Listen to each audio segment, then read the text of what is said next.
Estamos en tiempos de política en Radio 101.9 FM y acá en la compañía en cabina con Andrés Rojas y con Eric Vargas hablando sobre el tema de los Wikileaks, ¿verdad? Eh, Hablamos un poco sobre temas que nos llamaban la atención en el bloque anterior y ahora queremos hablar un poco sobre lo que realmente tendría que ver tal vez digámoslo así, las consecuencias o las reacciones que uno esperaría.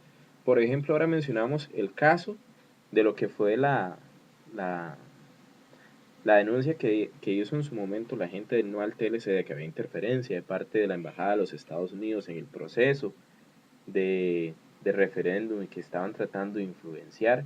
Y ojo, incluso el mismo embajador en un cable que manda se ufana de que parte de la victoria de, del sí al TLC se debió a la participación de él en las horas eh, previas a lo que fue la realización del Tratado de Libre Comercio.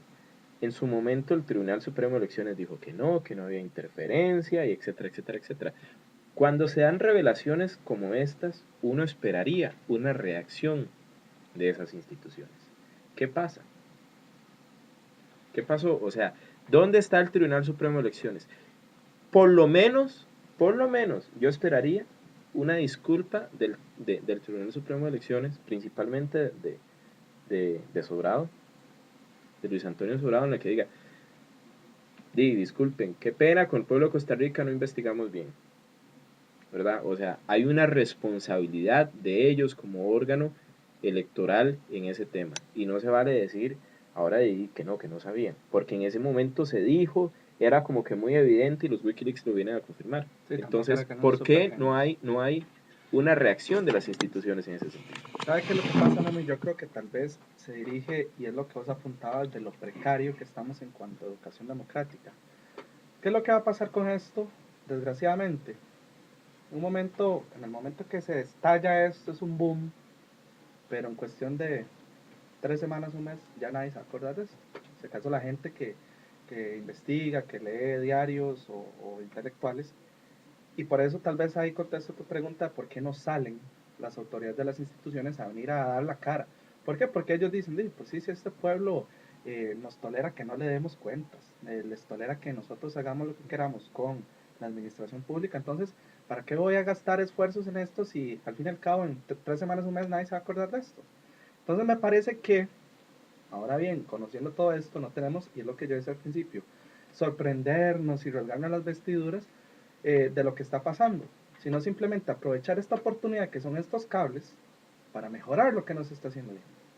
Pero en esencia yo creo que la crisis institucional eh, se da simplemente por la permisividad del pueblo, que permite que los jerarcas de instituciones de los poderes de la república, así como instituciones autónomas, simplemente sigan haciendo su trabajo de manera eficiente. No se dan cuenta los alcances que eso tiene para un país en el tema que decía yo al principio del desarrollo, por ejemplo.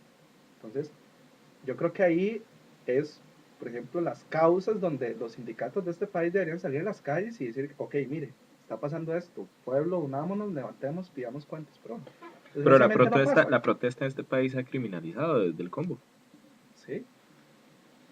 Incluso Andrés, me parece a mí que de alguna forma, lamentablemente, ya nos estamos acostumbrando a que la institucionalidad sea violentada. Recordemos la campaña electoral y la participación de don Oscar Arias, que en varias oportunidades el Tribunal Supremo de Elecciones le llamó la atención por inmiscuirse en la campaña. Hasta en un spot televisivo de doña Laura aparecía don Oscar, pues era el presidente de todos los costarricenses y pues participó, ¿verdad? De alguna forma, Pero eso era, incluso decía pa que... un niño malo no lo vuelva a hacer. Exacto, incluso él decía que le parecía que esa ley era una tontera. Bueno, perfecto, ¿sabes? Puede Y ser su hacía el opinión. chiste de que le jalaron las orejas y hasta en son de burla, o sea, Exacto, yo creo que bueno, en este país, por dicha y gracias a Dios, todos tenemos derecho a tener nuestra opinión, él tiene la suya, pero bueno, al final de cuentas, las leyes se supone que están pues, para que se hagan respetar, ¿verdad? Entonces, y yo creo que ejemplos como estos abundan en nuestra política nacional, ¿verdad? Sí nos hace falta mucho eso, ¿verdad? Somos muy informales, tal vez, eh, todos asumen que las reglas no le aplican a ellos, ¿verdad? Las reglas son para los demás y no para mí.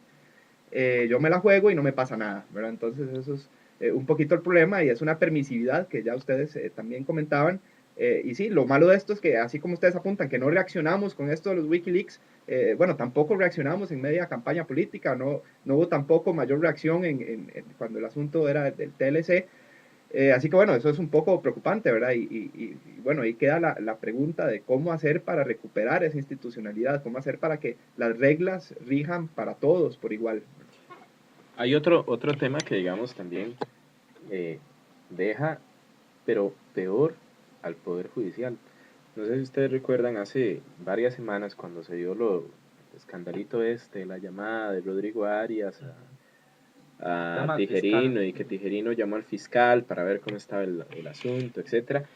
Los magistrados se rasgaron las vestiduras y dijeron: jamás, a nosotros nunca nos ha llamado ningún político. Nunca nos ha llamado ningún político para preguntarnos nada sobre ningún tema. Somos completamente independientes. Wikileaks, Laura Chinchilla llamando a Luis Paulino Mora para preguntarle sobre el tema del avance de las leyes de implementación. Y ahora, ¿dónde está Luis Paulino Mora? ¿Por qué no sale y rinde cuentas de eso? ¿Ah? O sea, ¿por qué? Que dejen de ser tan descarados, sinvergüenzas. O sea, una cosa que a mí nunca me ha parecido en este país es, por ejemplo, el caso de los magistrados de la Corte Suprema de Justicia, que automáticamente se reeligen cada 8 años, a menos de que tengan 39 votos en contra para quitarlos.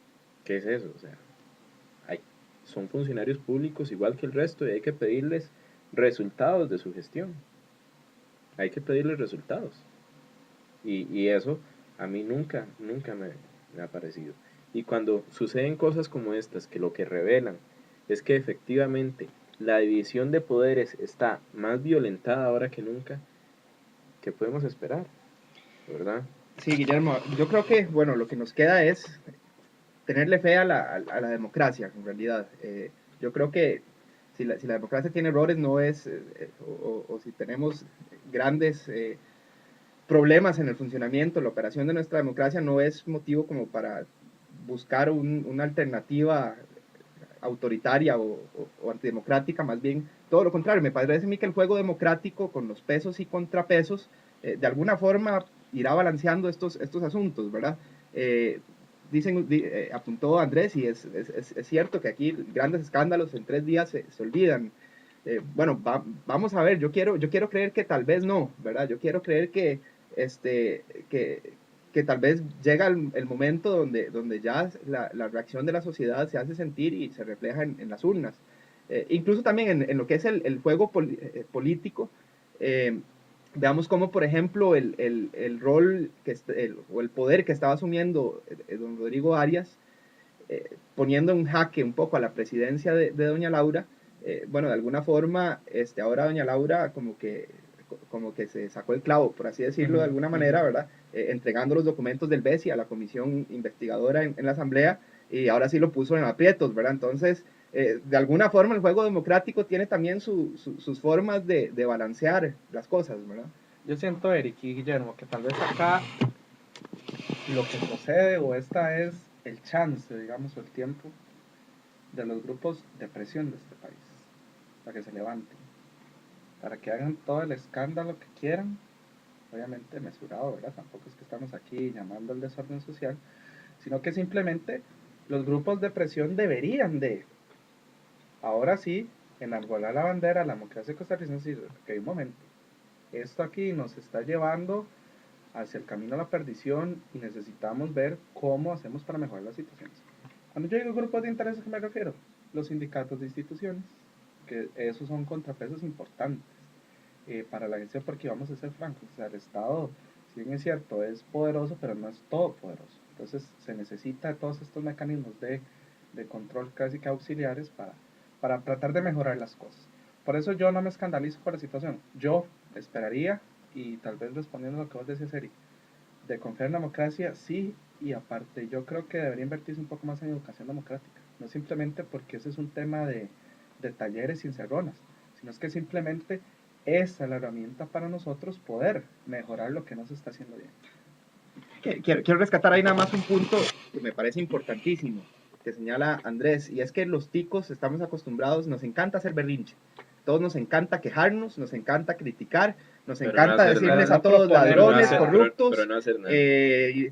¿verdad? No sirven para nada, pero ¿quién participa? ¿Quién se involucra? ¿Verdad? Para cambiar las cosas. Está bien criticar, hay que hacerlo, definitivamente es sano y es necesario, pero la crítica por sí sola, si no tiene un lado propositivo, no sirve de nada, ¿verdad? Entonces, evitemos también quejarnos y hacer berrinches y dediquémonos a ver cómo hacemos para participar en política, ¿verdad? Acerquémonos un poco a los partidos y propiciemos el cambio dentro de los partidos, sea cual sea la orientación ideológica, el involucramiento de más gente es la única forma mediante la cual pues se puede perfeccionar un sistema democrático. Eso es lo que yo decía de la organización de la sociedad civil, que la sociedad civil se organice para poder propiciar esa participación, que es cursos de teoría política, eso usted lo lee. La participación es un elemento fundamental de cualquier democracia, sin eso pues no avanzamos mucho. Efectivamente, pero bueno, el tema es cómo llevar a cabo, digamos, esa educación democrática que vos mencionás.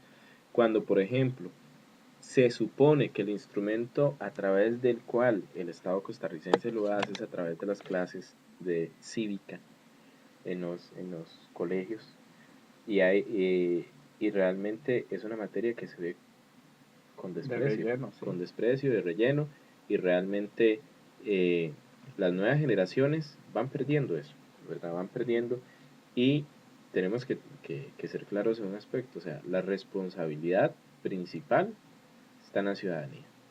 Muchas veces los ciudadanos simplemente se lavan las manos, dicen es que aquel ladrón, eso solo llegan a robarse la plata, etcétera, etcétera, etcétera.